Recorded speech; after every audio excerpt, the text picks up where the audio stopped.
As his name would suggest, the Flash villain, Mirror Master, is all about mirrors and uses them in a variety of creative ways. His mirror-based abilities have so many useful applications as a criminal, which is why I find Mirror Master to be pretty overpowered.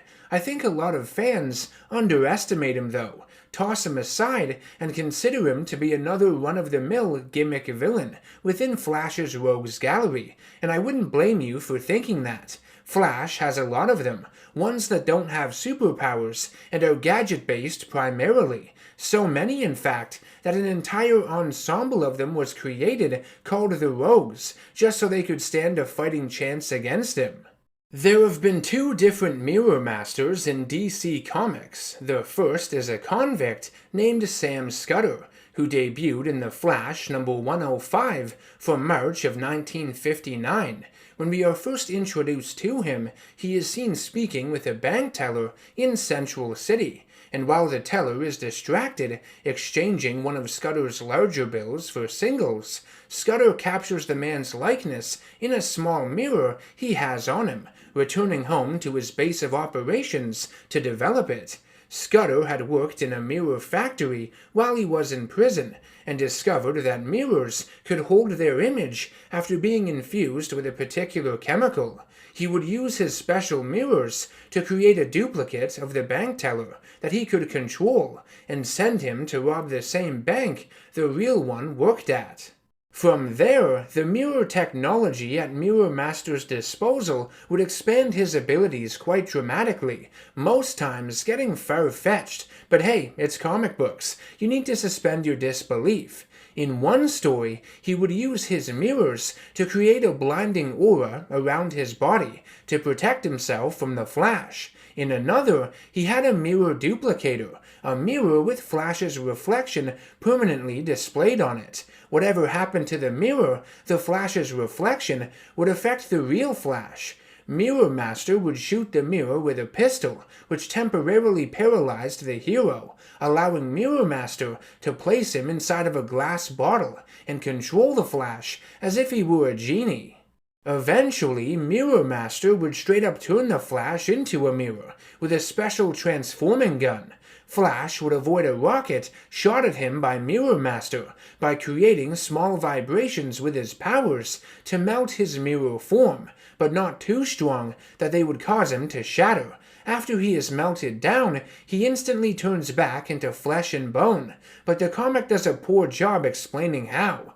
And if you thought that was ludicrous, read issue 146 of The Flash, where Mirror Master uses a switching mirror to steal the legs of the Flash and run circles around the hero. Guess how he's defeated? Flash just runs with his arms instead. Mirror Master was one of Flash's more prominent enemies in the early comics, and like I had mentioned, he would be grouped in with other similar non-superpowered and or gadget-heavy villains from Flash's Rogues Gallery, who simply called themselves the Rogues quite frequently. I think more than half of all Mirror Master appearances in comics, the significant ones at least, have been with the Rogues at this point, though I could be mistaken.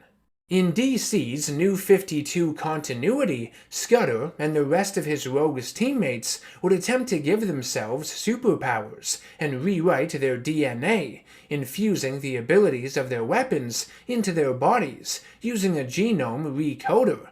The experiment doesn't go the way they expected it to, though. They receive powers, but in a monkey's paw kind of way. In Scudder's case, he would become permanently trapped in a dimension known as Mirror World. The Mirror Dimension, or Mirror World as it is also called in the DC universe, was a concept introduced with the second Mirror Master, a Scottish hitman named Evan McCulloch. He had been given Scudder's confiscated equipment by the FBI, in the hopes that he would take out high-profile targets for them. McCulloch would go into business for himself, though, using the equipment, and become a costumed criminal. Anywho, the Mirror Dimension is really cool, and the main reason I find Mirror Master to be so overpowered. It allows him, or his enemies, to look into past and future events through his mirrors. The endless possibilities fantasies, desires, and even tragic nightmares they can contain.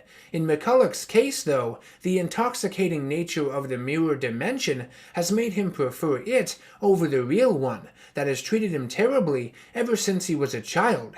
He would go on to develop an addiction to cocaine because of these thoughts and feelings towards reality, but I digress. The mirror dimension acts as a pathway for Mirror Master when he travels between multiple reflective surfaces, anything from standard mirrors to the sides of buildings, even puddles of water if he wants to. Using his special mirror gun, he can transport himself and others to other parts of this reality, and alternate dimensions as well, not just the mirror one. Within the mirror dimension, Mirror Master can communicate with people in this one from inside any reflective surface, and if that surface happens to be damaged or destroyed, he can simply find another one. He has shown the ability to kill people from inside of a mirror, even though his physical form does not exist in this reality, like something you'd see in a horror movie. Creating duplicates of himself with a flash he can manipulate and control is another one of his common abilities he uses. When the duplicates are destroyed, they shatter like glass, but apart from that, are indistinguishable from the real thing. Mirror Master can access any place on Earth by portaling himself there through a reflective surface, like inside of a bank vault for example, and combining that with one of the concepts from the earlier stories with the Sam Scudder incarnation, use mirrors to capture things within them, such as safety deposit boxes. Mirror Master's mirror abilities make him an incredibly effective and efficient criminal. I hope you all agree. I don't think Mirror Master gets the love he deserves. He's always been one of my favorite villains of The Flash, because I find the mirror dimension he draws from to be such an interesting and creative idea. For a character that started out as a simple gimmick, a villain who does crazy shit with mirrors, DC writers and artists have been able to push the boundaries of it a great deal over the decades, expand on the concept, bring in an entire dimension as the source of his power, and to give certain incarnations of the character deeper meaning, deeper problems psychologically, a result of said dimension. And while I like the Rogues as a supervillain team, I do think many of its members, Mirror Master primarily, should be given more opportunity to shine on their own.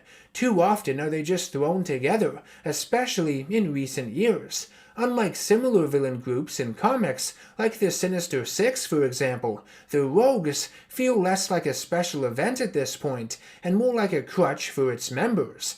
I mean no disrespect to the team. I love reading comics featuring them when they manage to back Flash into a corner, but these characters deserve more than that sometimes too. Just saying. I want to thank you very much for watching this installment of Supervillain Breakdown. I hope you enjoyed it. If you'd like to support the channel and everything it is that I do, you can subscribe, hit that bell icon for notifications, and become a producer over on Patreon.com. You can also nominate future villains for me to look at over there too. I will see you all in the next one. Take care, stay safe, and always stay nerdy.